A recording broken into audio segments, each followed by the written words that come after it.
Hello sa inyo mga kasari, good morning po sa inyong lahat. So for today's video, ang araw pala ngayon mga kasari ay Friday, April 4, 2025. So, 'di ba mga kasari, si partner simula nung Monday ay may trabaho. Up to now, Friday, may trabaho pa rin siya. Kakaalis lang niya actually. So, merong mga paninda dito na ubos na talaga at hindi pwedeng ipagpabukas pa ang pamimili. Kaya kahapon guys, bago umuwi si partner, nag-chat ako sa kanya na pagka-uwi mo mamimili tayo. Alam nyo ba, ura-urada, pagka-uwi niya, hindi muna siya pumasok ng bahay. Sabi niya, tara, mamili na tayo. Kasi sabi niya, gusto daw niya, tuloy-tuloy yung pahinga niya. Kaya niyakag niya agad ako na mamili. Kaya ayun guys, namili kami sa Jim's Grocery. Ito yung resibo. Ayan. Nakaano din ako guys. Konti lang to. Naka 1,860 pesos din ako sa mga pinamili ko.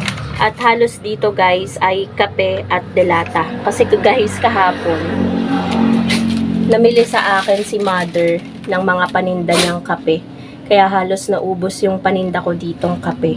Binebenta niya ng 16, ganyan, 17. Tapos ang kuha niya sa akin, 15. So, yung bumili din ng gatas, ng swak, 13 ang kuha niya sa akin. Binebenta niya ng 15. Kasi 15 dyan guys sa mga kapresyo na, ka-pricing na lang. Same sila ng pricing ng mga talipapa dyan sa labas. And then, namili din sa akin siya ng 6 na maliliit na Max Glow. 20 ang kuha niya sa akin. Kapresyo niya din yung mga na nagtitinda dyan sa labas. 25. So, may 5 piso na rin siya. Kaya yun yung kagandahan mga kasari na mura natin na bibili. Yung mga paninda natin. Kasi nga, tulad yan, tulad ni mother, bumibili siya sa akin ng maramihan. Naka 1.3 mahigit nga siya sa akin guys, kahapon ng hapon. So, yung binili niya, yun yung pinampamili natin. Nag-additional na lang tayo. So, ayun, nakapamili tayo, 'di ba mga kasari? So, ayun lang talaga, tatimingan lang natin yung partner natin kahit pagod galing trabaho. Pero kung hindi talaga kaya, ikaw na lang yung mamili kasi pare-parehas din tayong pagod, 'di ba, sa trabaho. So, ayan yung store natin, guys. Ayan. So, pakita ko sa inyo yung mga kape. Kahapon to, sobrang bakante niya. Sobrang kita na yung mga dito kasi nga itong harapan, halos maubos talaga yung mga kape. So, ngayon, pakita ko sa inyo yung itsura ngayon. Ayan guys, yan yung itsura ngayon ng ating sabitan ng kape. Yan. So, magtutour na lang tayo mga kasari sa ating tindahan. Yan, papakita ko sa inyo yung ating maliit na sari-sari store. So, ang dami kasing nagsasabi malaki daw yung tindahan natin. Pero hindi nila alam, maliit lang talaga yung ating tindahan. Halos nga ito lang yung lapad niya. Yan lang yung lapad niya, oh. Tapos yung haba niya ito. Yan, tingnan nyo kung gaano kalapit. Yan. Tsaka hanggang doon lang. Hanggang dito sa pintong ito. So, hindi natin masasabi na malaki talaga yung tindahan natin. Hindi, katamtaman lang po siya. Hindi maliit, hindi malaki. So, ayan, yung ating sari-sari store. Magiging sari-sari store tour yung ating Ayan. Ang halos maubos lang, ito guys, mabenta sa akin. Yung Alaska na, swak size. Yan. Mabenta yan sa akin kasi 10 lang ang bentahan ko. Murang-mura lang, piso lang talaga yung patong ko. Guys, eto, may nabago dito.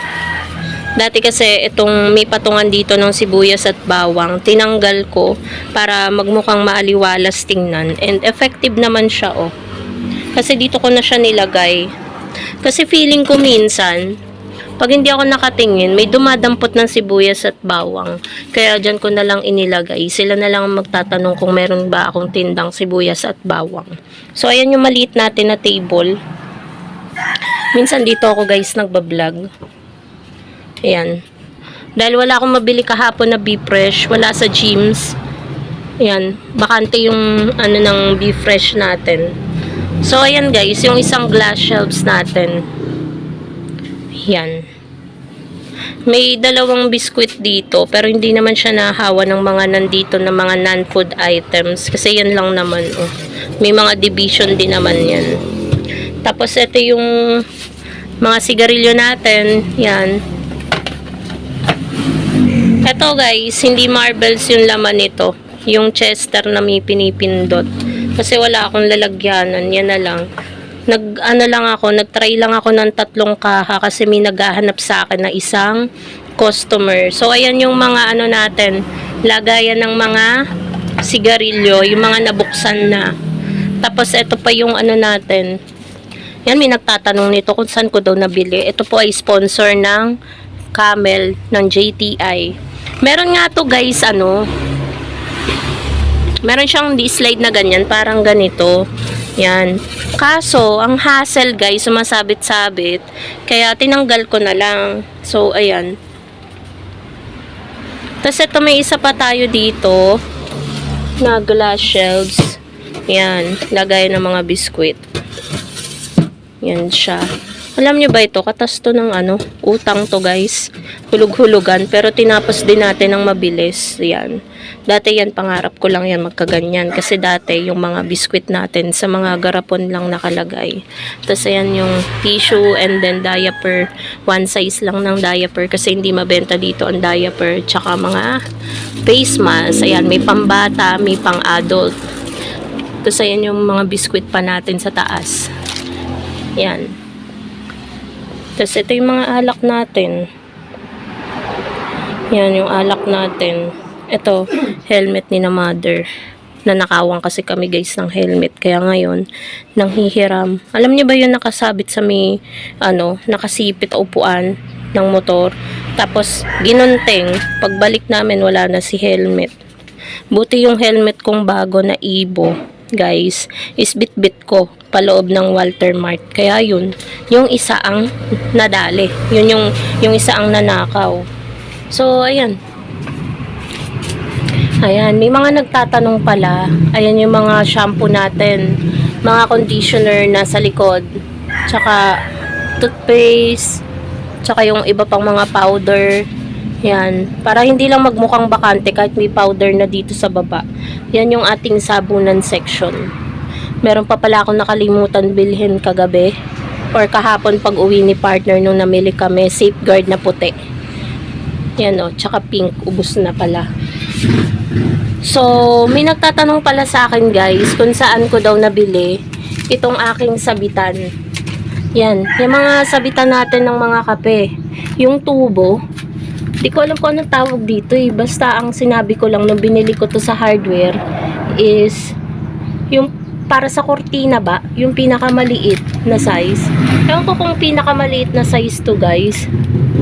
So, ginawa na lang yan guys ng paraan kasi nung ito ay inano doon sa dito mismo, masyadong dikit na dikit dito sa kisame. Kaya ang ginawa, nagpukpok ng kahoy dito, ayan, para dito ilalagay yung pinaka hook, tapos para magkaroon ng awang at malagyan natin, mapagpatong-patong natin yung mga paninda para madami tayong maisabit. So, namamalat pa rin ako guys. Di ko alam, di pa rin nawawala yung natin. Alam nyo na. So, ayan. Ating chicheria. Ito yung ating patungan. Pinag-aanuhan ko din yan guys ng mga chicheria kapag madami tayong chicheria. Ayan. Mas malawak ngayon na papagpatungan natin ng chicheria. Tapos dun sa baba yung straw tsaka kung lang, hindi ako naglalagay dyan guys ng chicheria kasi abot na abot yan ng mabait. Kasi kung yung mga nilalagay ko ditong chicheria, hindi ko na siya pinaplastic tuwing gabi, tuwing magko-close ako, ito na lang lahat. Yan. Kasi para safe yung ating mga chicheria at di tayo malugi. Ako na lang yung nag-e-effort guys talaga. Simula magbubukas, display ulit. Pag magko-closing, lagay ulit sa plastic, isinasabit ko dito yung mga chicheria para hindi tayo guys malugi. And itong mga nasa screen na mga biskwit, kapag bukas na ganyan, sinasabit ko siya dito sa kawad na to. Tapos kapag ganyang close pa siya, nahayaan ko na lang na nakasabit dyan. Hindi naman yan ginagalaw ng mabait. Basta yung mga nakabukas lang. Kasi binubutas yan talaga minsan guys ng mabait. Tapos itong kabilang bilihan, dito ko talaga dinidisplay guys yung mga gummy natin. Yung mga gummies, pastillas, crinkles. Ayan. Ganda-gandahan. Tapos ayan, mabenta dito guys yung mga gamis. Tapos dito, ito yung mga ano natin, panindang gamot. Ubus na kasi medyo matagal na rin tayong hindi nakakapag punta sa manggahan. Yan, sa butika ko talaga yan guys binibili. Hindi na ako nabili sa mga naglalako. So, ayan, yan guys yung maliit natin na store. Tapos sa ilalim yung mga Max Glow. Sobrang mabenta sa akin guys ng Max Glow.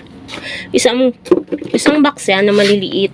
Yan na lang 24 pieces yan. Tapos ito na lang yung mga naka-display dito. Yan. Kasi 20 nga lang yung bentahan natin. Tapos ayan yung sabunan section natin. 'Di ba? Halatang hindi pa masyadong nakakapamili.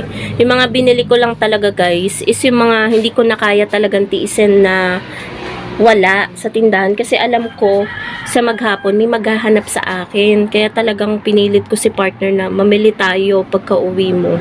So buti na lang nabasa niya yung chat ko. Kala ko kasi hindi niya nabasa. So ayan yung ating mga mismo. Yan.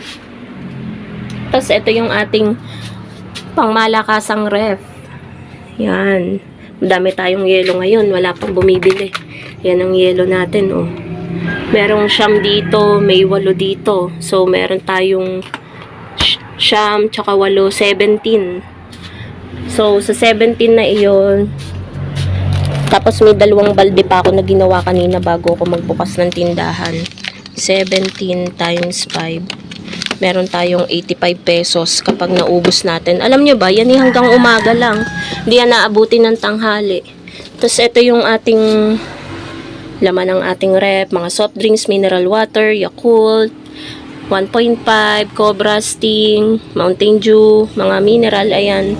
Yan yung samot-saring laman ng ating ref. And then yung frozen natin guys. Ayan. Kukunti na lang. Dito yung benta ng frozen natin. Yan. Frozen, yellow, water bill. Lalagay din ako dyan ng bigas, ng alak. Bariya na lang kasi namili nga tayo, diba? So, ayan. Makalat. Hindi ako ready. Yan guys. Ito yung drawer natin para sa mga noodles. Stocks natin ng Yossi. Yan, cigarettes. Yan na lang. Asukal, mga noodles, ayan. Tapos ito mga pansit canton. Yan guys, yan lang yung maliit natin na store. And then may 3 sizes ako dito ng plastic. Ito ay medium, tiny, mini. Para yan sa mga bumibili. Talaga guys, naiinis ako pag wala na tayong plastic. Kasi ang hirap kapag may bumibili ng maramihan. Wala tayong mapaglagyan. So, ayan lang guys, yung ating tour sa ating sari-sari store. Ayan yung bigas natin. Mamaya magre-repack ako ng bigas. And then kanina, bago ako mag-start mag-vlog, nagtapon na ako ng basura. Ayan, walang laman yung ating garbage bin. So, ayan guys ang ating munting sari-sari store. Ayan siya. Diba? So, nagsasabi na ang laki daw ng tindahan natin. Hindi po. Talagang well arrange ko lang talaga yung mga paninda natin. Yan. Daming ang kulang eh. Yan po. So, yun lang guys. Good morning and thank you so much for watching. Bye!